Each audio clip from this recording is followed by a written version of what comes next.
right, we have a few people here. It's 1:45. The official start. Do you want to? It's afternoon for you in the East Coast, and me. Oh yes, I'm sorry.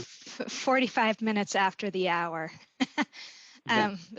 Right, the start time. Do you want to put that poll link into the chat again for folks who've come on board since you?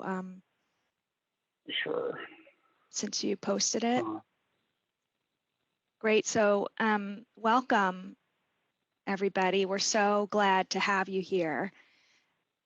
We're trying to make this as interactive as possible, and so Todd learned Poll Everywhere just for you. And so in your smartphone, you can enter the pollev.com address, or in your cell phone, text Todd Wagner 256 to 22333. Is that right, Todd?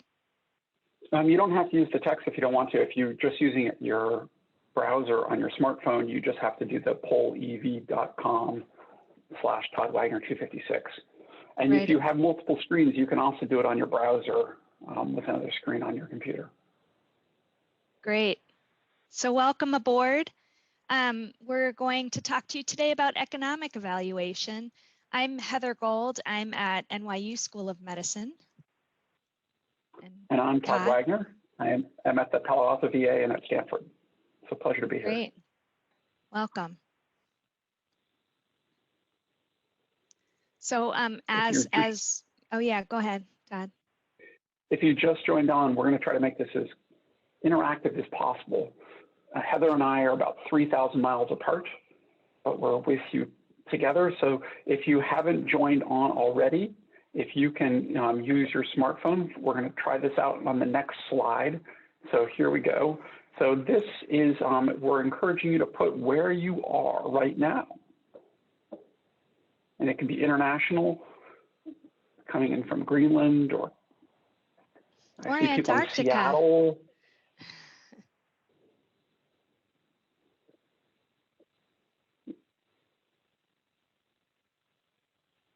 Oh, I'm Dennis, sorry if I did the link above. I have a typo in my link, so thank you. Looks like we're getting pretty good distribution from the U.S. Yeah, but there are folks from elsewhere. Samuel from Accra. Mohammed from Egypt. This is amazing. Someone put themselves in the ocean. Very impressive. That's all right. As long as it's warm water. Nice. All right. Well, I think they said there were almost 100 people in the conference from non-US, so outside the US, which is really wonderful. So keep this poll. You can see at the top of your screen the pollev.com in the link. Keep that open. We're going to have a couple other times where we can be interactive throughout this session. Great. So why are we even here? Why are we talking about economic evaluation and implementation science? Well, it's really important. We need to figure out if implementing certain evidence-based interventions is feasible. We can assess feasibility through cost. We know that implementation costs are a key outcome for implementation research, and that cost analyses can influence the acceptability of an implementation strategy and intervention by stakeholders. One of the problems, though, is that we're lacking methodologic guidance to identify, measure, and value costs in implementation science. We borrow a lot from the second US panel on cost effectiveness in health and medicine using that US framework, but there are other frameworks around the world. And really importantly, we first met at last year's D&I meeting, a big group of us with support from the National Cancer Institute and the Veterans Health Administration. We're developing new guidance, and we're expecting next year to have a series of papers in an open access journal, Implementation Science, where we'll be sharing some new methods for folks.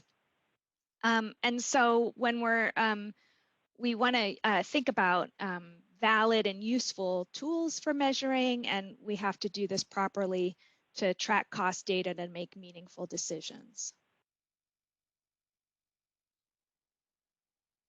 Okay, so interactivity here.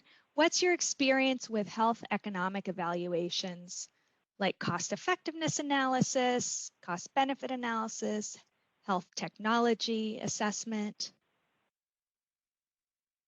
Ooh, real time coolness. That's pretty neat, Todd. So slightly familiar, over 40%, nice to see. With some folks, a quarter or so, moderately familiar. Some extremely familiar people might be bored here because we'll be talking about the basics today. Thank you for putting your answers. Here's another one. What is your experience? Are you more on the D&I side, more on the economic side? Place a point in this on these scales from more to less D&I, more to less economic evaluation. To let us know where in the plane you fall.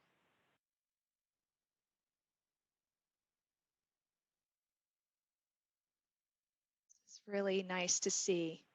A lot of strong D&I folks, maybe some people who are new to the meeting, and kind of a spread there on the econ eval axis. Very nice. Thank you. So today we'll be talking about the basics of economic evaluation. So we'll be talking about the different categories of costs, stakeholders, and analytic perspectives, and we'll be talking about how to estimate the cost of an intervention. We're really focusing on novices today, so it looked like a lot of you will fit in nicely. And if you find yourself bored, you can disconnect and go to another workshop. We won't be offended at all, and come back for the recording if you're feeling like you missed something. Okay, so when we're thinking about costs in economic evaluation and implementation science, we have to figure out what costs to include, how to estimate the costs, decide how accurate to be when we're costing out the strategy, and think about the time horizon for the evaluation. The framing that I really like to use that is super helpful when I guide people in economic evaluation is to ask the question, what would it cost to replicate this intervention elsewhere? I want to pick this implementation strategy and evidence-based intervention up off the shelf and replicate it somewhere else, and I need to know what the cost will be. That depends a bit on the objective and the decision maker, and certainly is influenced by the analytic perspective. So this is our full display of all of the potential economic consequences when we're implementing health interventions. And when we say health intervention, that could be a policy, that could be a public health program, it could be within a healthcare system, can run the gamut across D&I the way everything at our meeting is across such a wide area of interventions. So we use intervention kind of generically there. As you see on the left side of the slide here, we have this implementation strategy cost that we want to capture. We have the intervention cost, that's what do you want adopted or used. And this in the green circle is this combination intervention and implemented cost. So you have your strategy and your intervention. It's a total cost. They are overlapping. The red ovals are overlapping because sometimes it can be hard to tease apart everything that's cost of the implementation strategy versus part of the intervention itself. We allow for some overlap. We're looking actually for a good term for that combination, that stuff in the green circle. We'd love your help if you have suggestions for what to call that combination of costs. So we have this, I'm sorry. No, so Lucy Savitz, sorry, I thought you were ending there. Sorry, Heather. Lucy Savitz asked the question about where does maintenance costs fit in here? So you have like the implementation strategy. Like sustainment. Yeah, that's right. Yeah, so we'll talk about that in a little bit. That is kind of the downstream stuff, unless sustainment is the implementation thing that's happening. And then it would fit into implementation strategy for sustainment specifically. And then the Troy and Academy Health there, I see somebody has annotated on the screen. If you don't mind erasing that, that would be fabulous. In the red rectangle, you see all the different things that can be affected by implementation strategy and intervention. We can have changes in use of healthcare resources, changes in use of non-healthcare resources. Informal caregiver time can change, and that has costs. Patient time has costs. We might have changes in productivity, which are costs, and changes in future related and unrelated costs. That's related or unrelated to the intervention. Next. Okay, so the costs that we're going to capture depend on the analytic perspective.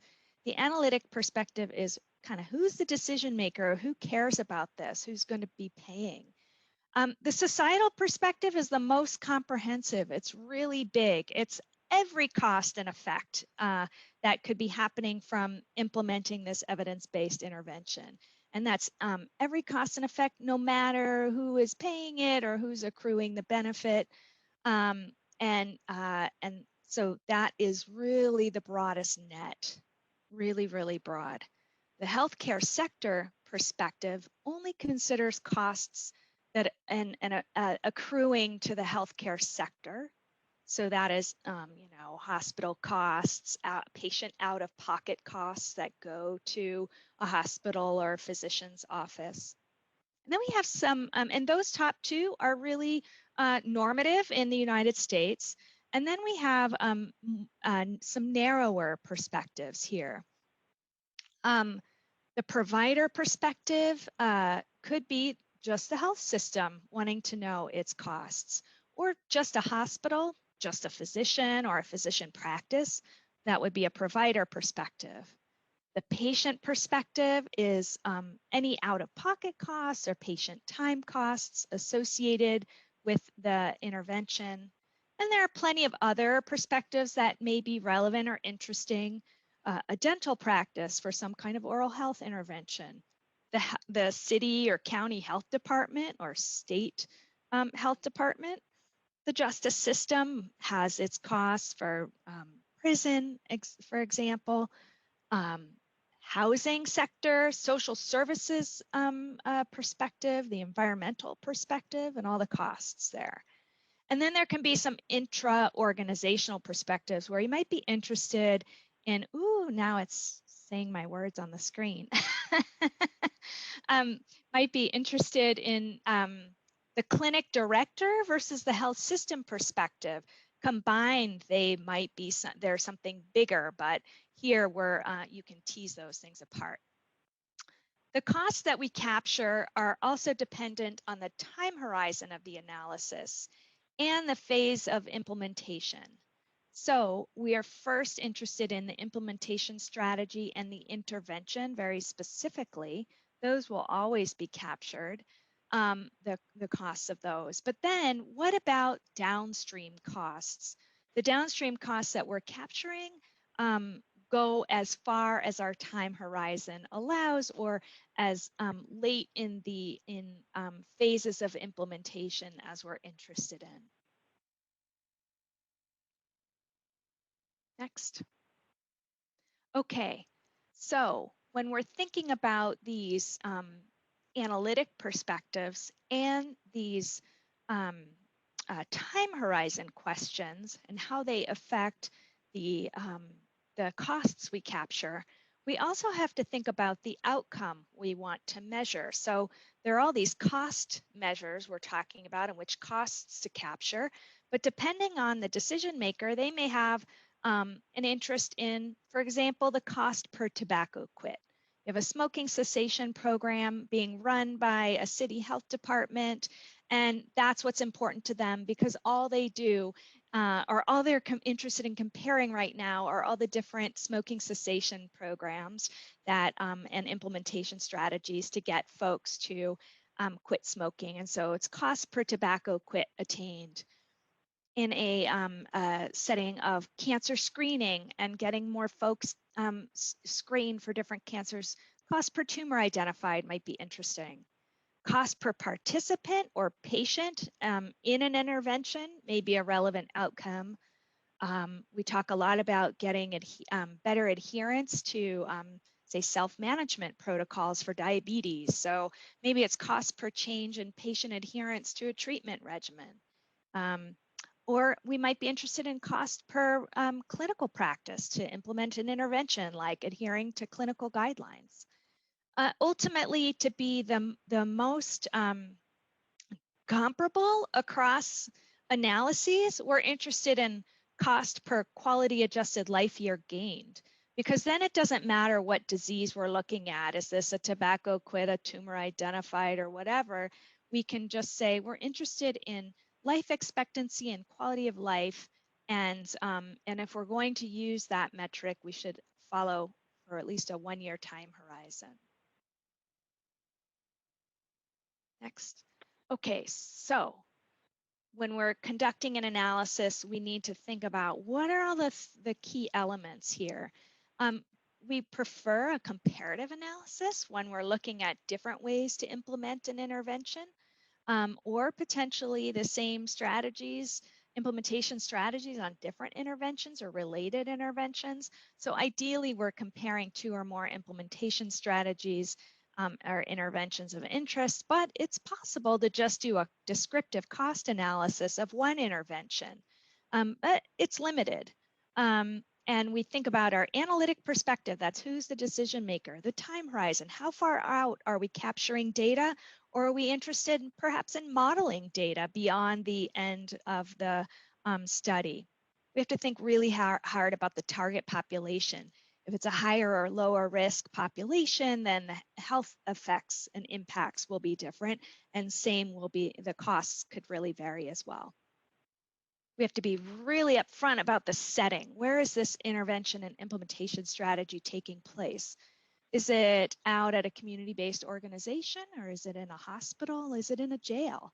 When we're doing our cost analysis, we have to be very specific about who is the target population and what is the setting where this will take place.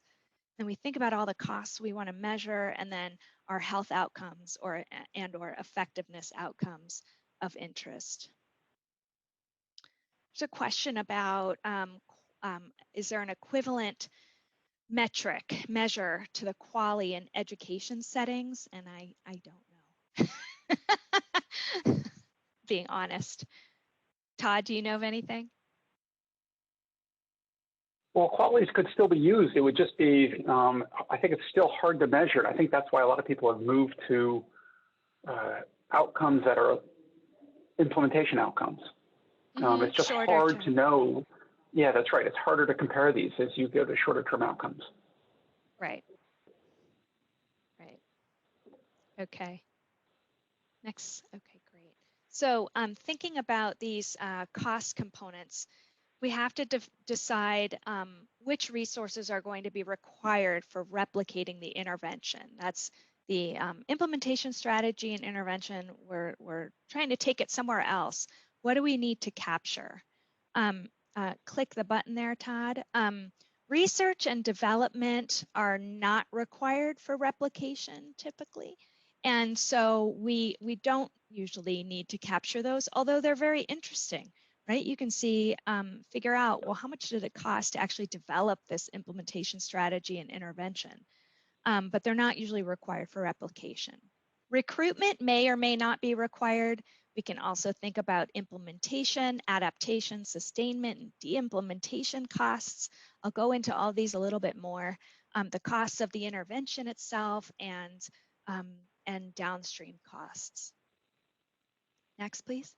So the R&D costs, that's the research, all the grant administration, IRB approval. What about all the surveys that you might be implementing in a research setting that in real life out in the world, you wouldn't be having patients or people on the receiving side of the intervention filling out surveys. Or maybe there's additional diagnostic testing for some reason that is very specific to your research agenda rather than a replication. Development has to do with all that work where you're developing protocols and maybe a website design and newsletters and pamphlets. So some of those resources would have to be adapted to replicate, and those costs we're interested in, like tailoring scripts, or maybe it's electronic health record decision support implementation. Those costs matter and will vary by site.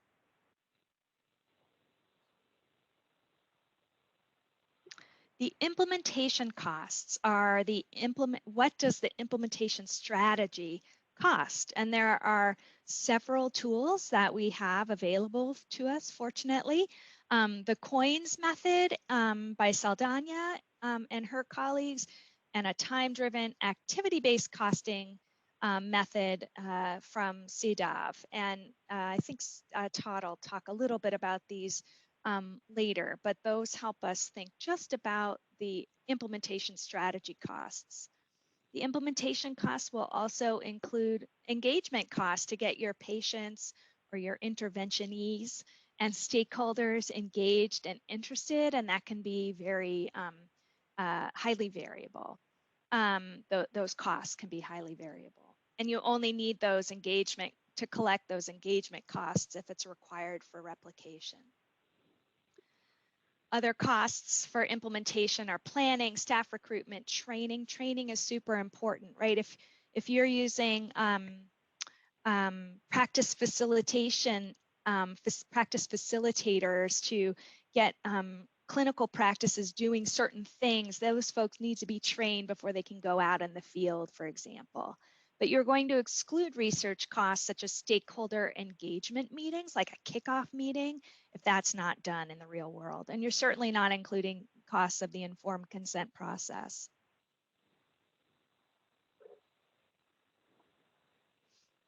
Okay, what about those program, policy, intervention costs? All the variable costs that are required for that evidence-based intervention to go are costs that we want to capture. This is program administration, adapting the program materials and supplies for the intervention. This is separate from the implementation strategy, although sometimes there's some overlap, as I mentioned at the beginning, those two red ovals overlapping because it can be hard to tease these apart. There may be database development and data entry for the intervention that's required, unless that's a research-specific endeavor. There's training, meetings, travel back in the old days that may be required to make the intervention go. And then any sample collection or testing and all the staffing required for the intervention, those are costs we want to capture.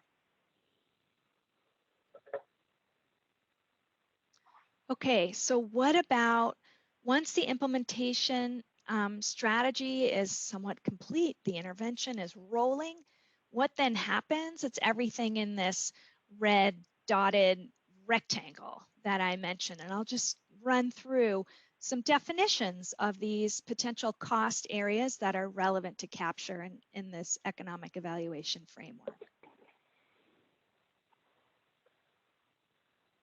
Okay.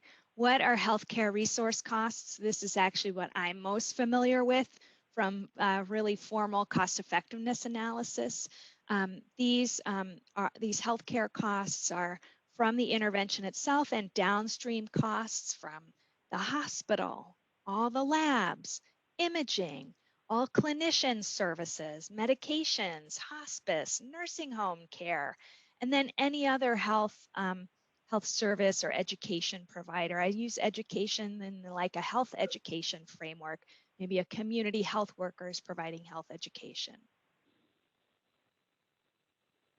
And next we have non-healthcare resources. These are other entities, and remember I talked about the societal perspective that could capture all of this, but maybe if you're taking the decision maker perspective of where the justice system or the environment or education are the decision maker, then we would include the costs associated with these other sites, if you want to call it that. But it depends on the analytic perspective whether we use those. Okay, so the intervention can have an impact on caregivers, and their time associated with an intervention matters. Taking the intervention the participant, the program participant, to and from an intervention site, for example, would matter. Caregivers' costs when their dependent is taking part in the intervention matters, and sometimes this can be extensive. And then any home-based care of the participant or patient that's provided by the caregiver.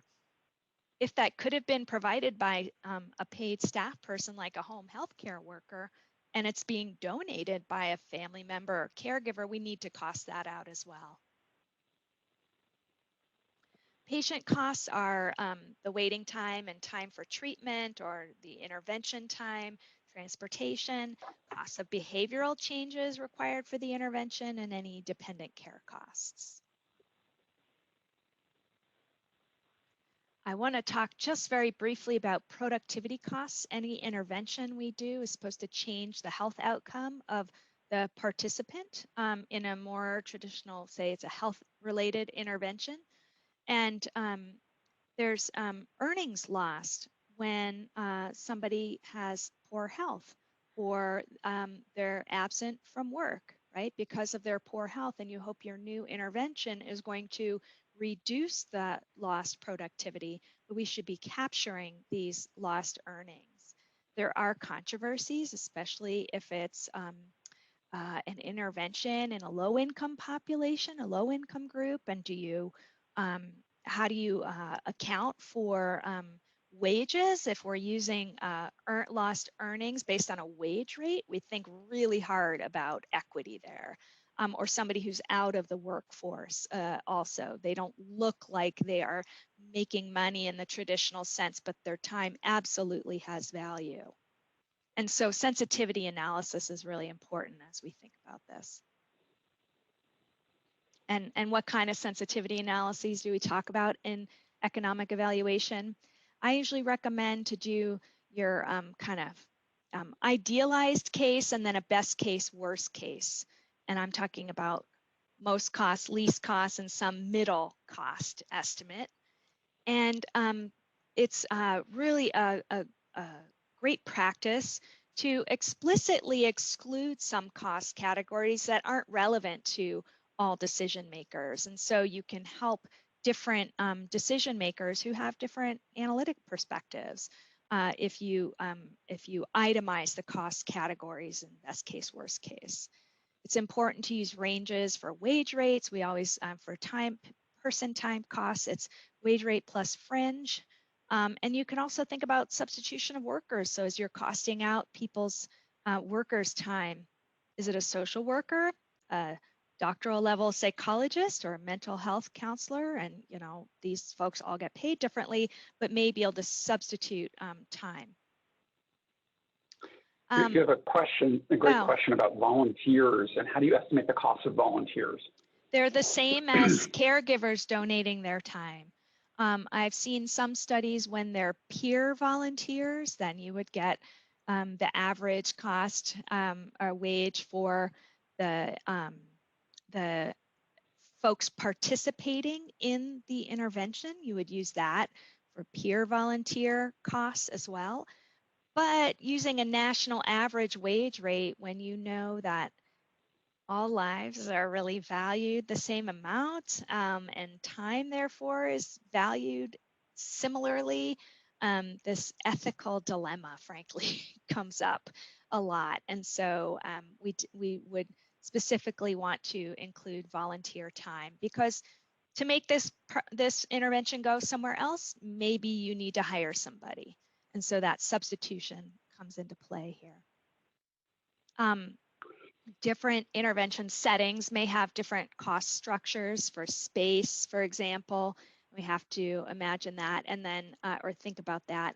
And then also I talked about specifically naming the target population, but it's possible that you could do more with the same staff. So if your staff person, say a nurse, is not working at full capacity, what would be the cost if they were at full capacity rather than 80% capacity? And it would be a lower cost per person, per participant.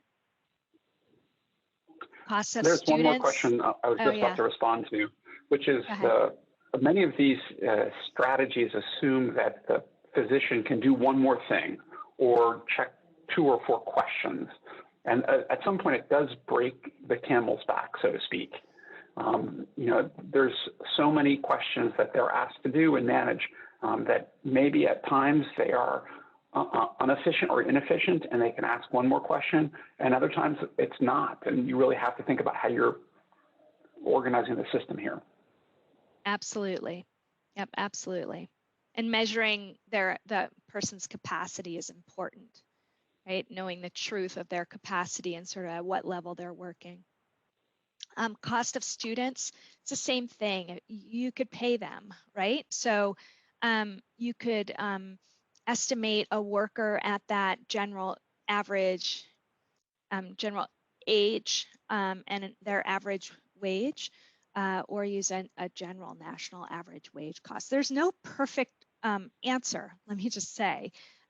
It's not like, oh, we always do it this way. We do sensitivity analysis to say, well, what if we use the minimum wage for, say, a student volunteer versus, no, let's go $20 an hour, right? We look at best case, worst case. And even if you're getting volunteers, which appear to be free labor, they're not free, right? They could be spending their time doing something else. Just one final note there. The way you pay people affects the kind of people that you're going to get and the quality of the output that they're going to produce. So it's, as Heather says, it's easy to start doing sensitivity analysis on the sort of the price side. You should also think about what it really means on the output side. Great point, Todd. So all right, take it away. We're going to pass the baton to me at this point. I'm going to talk a little bit more about the nuts and bolts of estimating costs, and I'll specifically talk about more about the costs of the strategy and intervention, because that's what I spend most of my time doing. So here, just to orient you, where this is the same slide that Heather presented earlier, I'm going to spend most of the time talking about how do you estimate what's in blue here, in the dotted blue. And that's because these are not things we typically observe. It's something that the researchers are trying to implement and measure, and it's something that we have to use direct measurement for. There is a question that came up in the chat. There are 2 components here that we have to be interested in measuring. One is the evidence-based care that you are seeking to improve. So if you are a stroke neurologist, you might be very interested in getting patients on TPA faster. If you are a mental health provider, you might be interested in improving the implementation of team-based collaborative care. In the first, where we're talking about medications, it's often very easy to differentiate between evidence-based care, that's the medicine, and the strategy that we seek to implement. In the depression example, it's much harder. There can be times where the mental health providers are actually doing the strategies themselves. So if they're doing facilitation, internal facilitation, they may be involved in the facilitation or in providing care to patients, and it's not always clear which is which. I would say if you can separate these two, do so. That provides you much more information about the individual effects versus just the net effect of what's the total sum of this. But in noting that it's going to lead you down some paths that you're going to have to be careful about, sort of how much precision and how much burden do you want to put on your respondents. So there is a spectrum of costing methods. And here on the right is a spectrum. I'll be spending most of the time talking about direct measurement, which is also referred to as a micro-costing strategy. We do this because you can't go out in the market. There's no Amazon price for internal facilitation in your clinic. There are two main issues that I want you to think about as we go through this. One is this issue of precision. How precise do we want the estimates? And then how accurate? These two issues are often going to be at odds with one another. I've broken direct measurement into 5 steps. One is think about the time period with which you want to measure.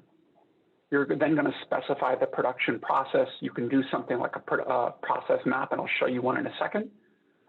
You're going to enumerate the inputs that are varying for each of these processes. Typically, this is labor, and labor is often the biggest one that we're most concerned about. But there might be supplies, space, IT is increasingly interesting too. You're going to identify the price for these inputs, and these might be prices that are, if you're interested in labor, they might be your local labor prices, for example, or if you're replicating it, you might be wanting to use the wages for the place where you're going to replicate. And then you're just going to sum all the quantity and prices in the time period. And here's where the precision and accuracy are critical, because if you take one time period, let's just say at the year, and you do one assessment over that year, you get a pretty imprecise and inaccurate estimate. Whereas if you asked everybody daily for all of the things that they're doing, you're going to get much more precise, probably more accurate. You're probably also going to kill your respondents. Now, you've all done this in your past. And I'm going to give you an example that hopefully will make it clear. All of you cook. So think of the process map for cooking. You're going to get ingredients, you're going to use equipment, you're going to cook the meal, and then hopefully you're going to clean up. So that's a process map. You can think about it for the particular meal that you're going to cook tonight, the dinner you cooked last night. Now, these translate into costs. If you had your kids buy the ingredients or help cook, there's still a sort of a labor cost that you might want to estimate for that. There are labor costs of cleanup. There's space, there's supplies, obviously, from your food that you're cooking. Now, you can create process maps, and in a second, I'm going to show you one. I've given this citation below, often measuring who's involved, how often they are involved. Obviously, the cooking example is highly stylized, and it's simple. Here is one that is for stroke care. Now, please don't freak out. Across the diagonal going down is it starts with the symptom onset, and you can see it eventually moves to the ultimate outcome. But many of the things that we do in healthcare are highly complex, and developing these maps are very useful for figuring out at what point do we think that this implementation strategy is going to matter, whose effort are we interested in. Stroke happens to be one of the most complicated process maps because it starts at someone's home. It involves the EMT transport. It involves what happens in the emergency room. And so you can start to think about if you have a new policy or a new program that's trying to change stroke care, the question is, do you really want to measure the EMT time? Do you want to measure what's happening in the emergency room time? These are all critical things to think about in your cost estimates. Let's just say you develop this process map and you decide that you want to measure time. This is a client contact form that we used for one of our studies. And you can see on the top that you ask the person. We used outreach workers. In this case, they were completed with their name, their client's name. Now, there are some things that we take sort of an average unit cost of. So we just asked them to say, if they tried to make a call and there was no answer, we didn't want the exact time with that. We just wanted to know that they tried and what day that was. But then when they had face-to-face or phone calls, we wanted to know a little bit more about the exact timing there. So we got our staff involved, our outreach workers involved in making this form, but it was still pulling teeth. They did not like completing this form. It's tedious to do it. So even though we got them involved, which helped, it's really tough. Let's be honest. No one likes completing time cards and forms. If you ask them to do this every 15 minutes, they're probably going to quit on you. Now, it's obviously better accuracy if you get them involved from the design and the effort is minimized. The key here also is to try to find ways to build it into their existing workflow. So one of the studies that we did, we were able to actually modify the electronic medical record. So as the clinician was working on the project, they could actually enter into the EMR how much time it was. And then you have to review these reports and feedback to the outreach workers if you really want accurate data. So the accuracy reflects the timeliness. If you're asking them about monthly activity reports, what they did in the past month, I have a harder time believing that it's going to be highly accurate and precise. I have a hard time often remembering what I did yesterday. So there's obviously this trade-off between accuracy and burden if you're trying to collect these data yourselves. Now, assuming that you collect data and you think it's precise and accurate, you're going to take these time estimates and you're going to walk them over to labor costs. Now, I've given you two links here. These would be US specific. So for those of you in Canada, I don't know the specifics for Quebec or for the international ones, but many countries provide estimates of local labor costs. And you can get what the BLS, Bureau of Labor Statistics, provides is national medians.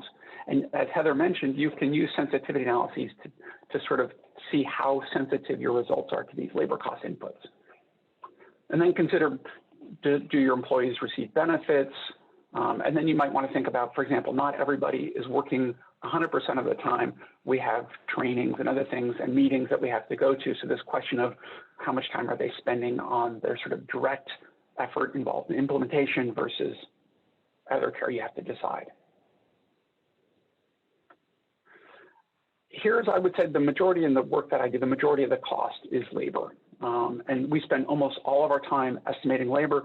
Many of the studies end up using very just shortcuts for estimating supplies. So I would say just track your major supplies. You don't want to get into details of how many pens and paper clips people use. It's just not worth it. But if you're getting heavily involved in IT, there you have to start thinking about what's involved in not only building the system, if it needs to keep going, sort of the maintenance of that system, and so on and so forth for that IT, because IT tends to be expensive and has specialized labor supporting it. So the other one that comes up, sometimes we're sending documents, patient education guides to patients, and I just want to talk about this issue of scale. So many of the studies that we do are quite small, especially if they're randomized trials. So in one study, we created patient health guides. We were trying to get the patient to do the right thing, and we paid a pretty high price because we only wanted 1,000 of these guides. So for us, it was at $14. But when we talked to the producer, they said, hey, if you want to order more, the cost goes down. So this obviously matters for the replication. So if you're going to replicate in a large public health environment, let's just say the county of LA, where they're obviously going to buy more than 25,000 guides, you want to use the replication cost. So think about where you're going to replicate and use that cost estimate for your analysis. So often when you're buying expensive supplies, you might want to ask about, is there sort of a quantity discount? So just to note, just use the relevant replication cost. Space is a tricky one. So I put this first question, do you need to include space? So Heather talked about the time horizon. For many organizations interested in implementation, they're interested in, let's say, a 1 or 3 year time horizon. So in that case, the questions might be, are the staff going to use existing space? Are those space costs fixed? And the space comes up to matter a lot when we start thinking about different analyses, and we have a scenario to walk you through at the end. So keep that in mind. And then what kind of space do staff need? As we've all witnessed with the pandemic, we're doing a lot more from home. We can now think about moving a whole sector of what was healthcare out of hospitals into less expensive environments. So what kind of space do they need? Maybe we can move call centers from the Bay Area to Sacramento, as Kaiser's done. And so then think about that space if they need it. These space costs are not small. So for one of the home-based cardiac rehab studies we did with Mary Hooley in VA, where we can see these costs, they're about 55% of the total cost. So these are expensive costs. So you just don't want to, sort of assume that you're going to include space costs. Think about it carefully. And then you're going to compute your intervention costs. So you're going to sum up all of these different costs, and you're going to end up with a program level cost. And now that program level cost estimate may be very useful itself. What's the cost of running a home-based cardiac rehab for a year at the San Francisco VA?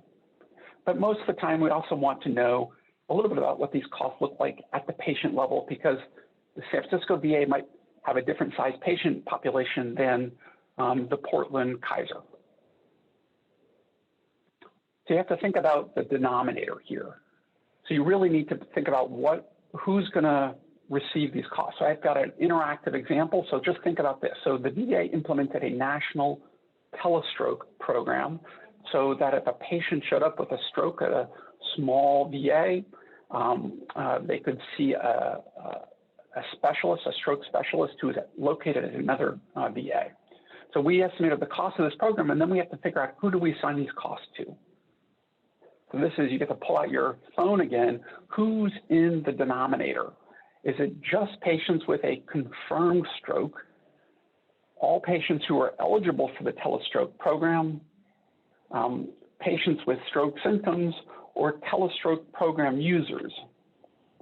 I'm curious what you guys, if you can get your, so we got B and D. It seems like people are split between B and D, which is not surprising, actually, and I'll sort of talk you through this. So patients with a confirmed stroke would be missing all the people who use the telestroke program who ended up not having a stroke, and there might actually be benefits for those people. And if we just took the smaller population with a confirmed stroke, we're actually making their costs higher. Now, the distinction between eligible and users depends on, they might be one and the same, but if the program only runs during certain hours, you might end up with a discrepancy between eligibility and some of those people might not have used.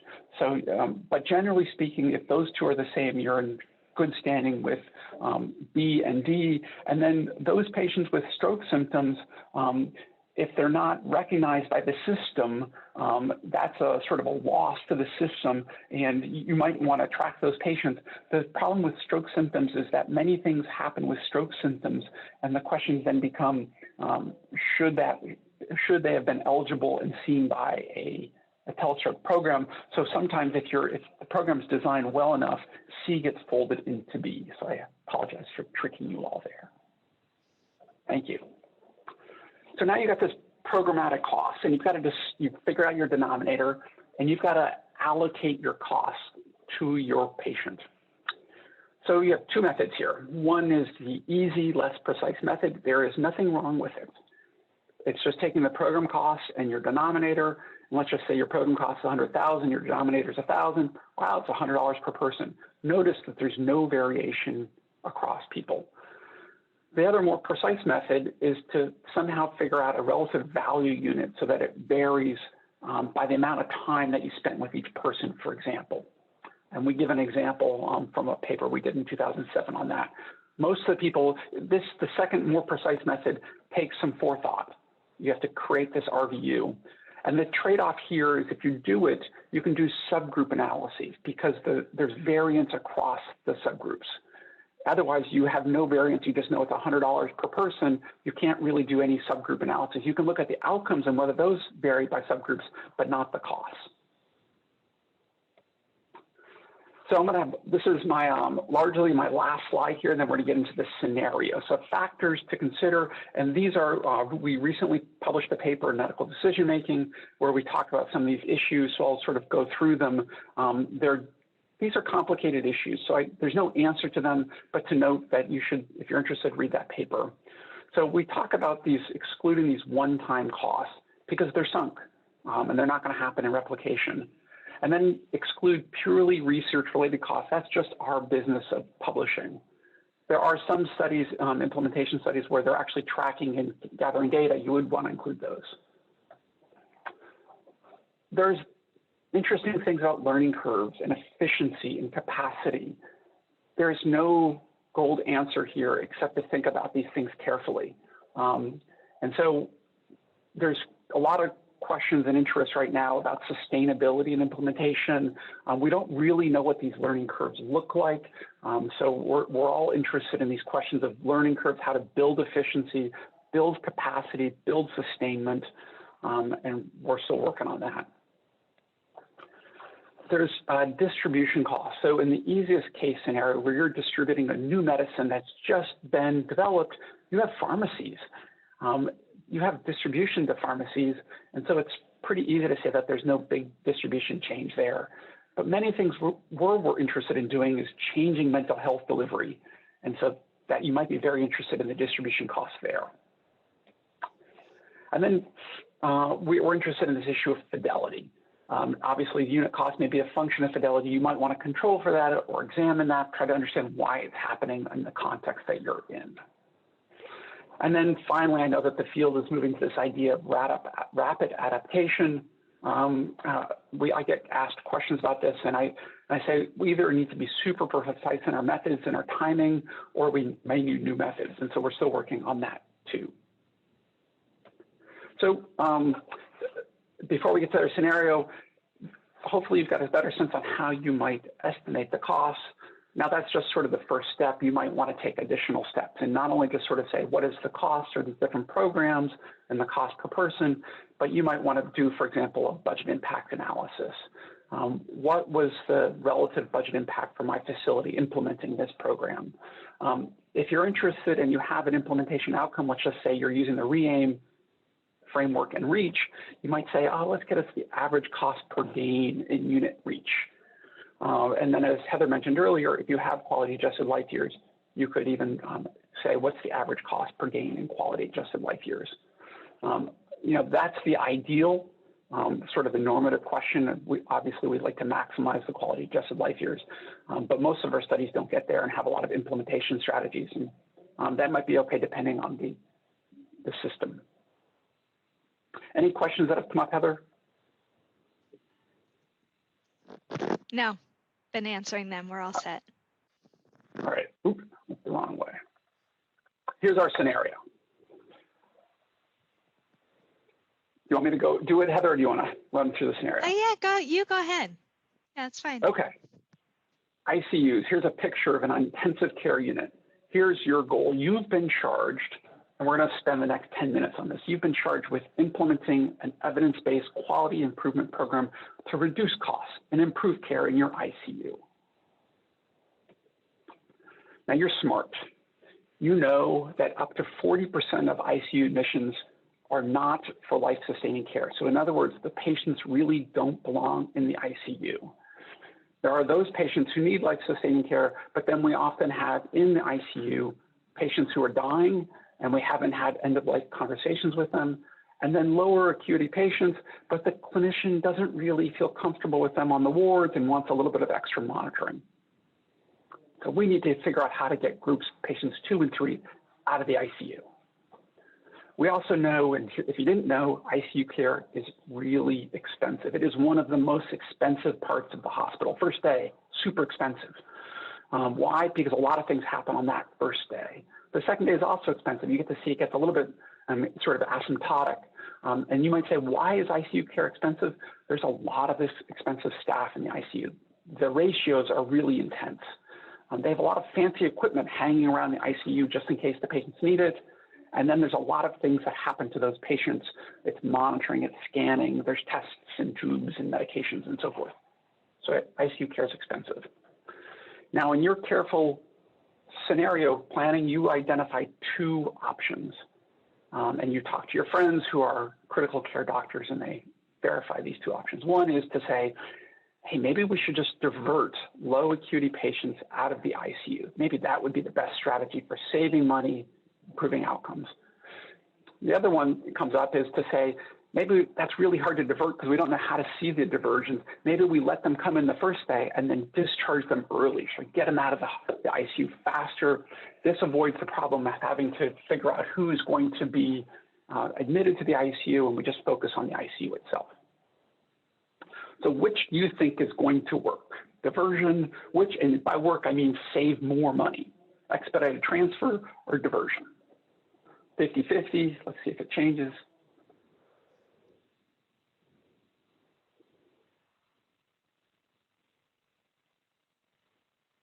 So it looks like 73% looks diversion's winning, expedited transfer is falling behind here.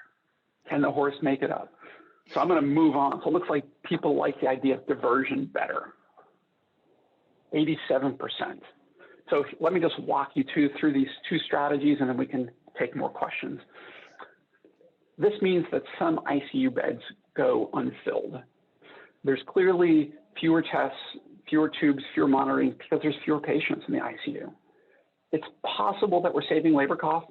It really depends on the employment arrangement. If you have long-term contracts with all your employees, and you might not be able to just save that money. But if they're sort of daily staff, you can clearly save that money, or you can move them elsewhere in the hospital.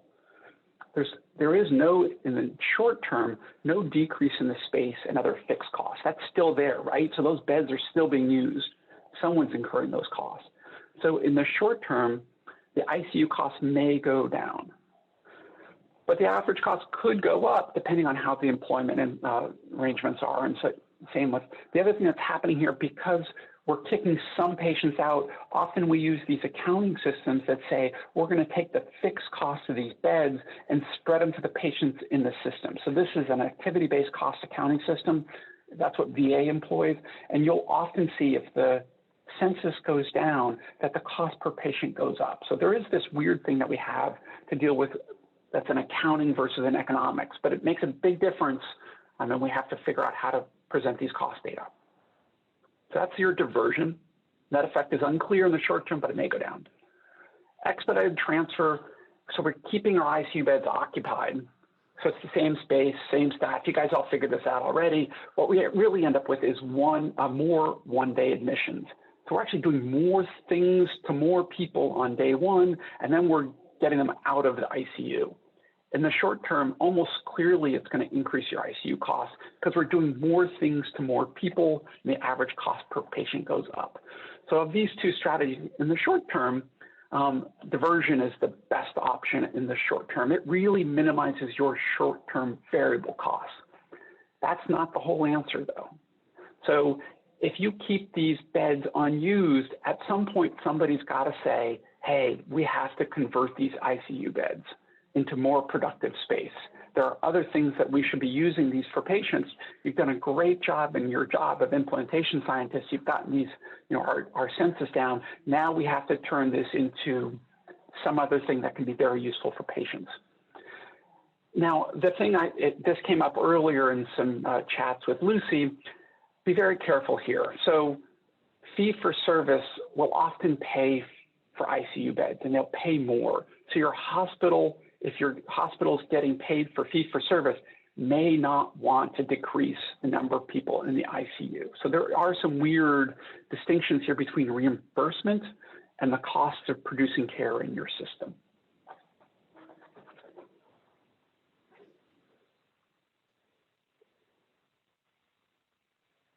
Any questions, Heather? Any thoughts?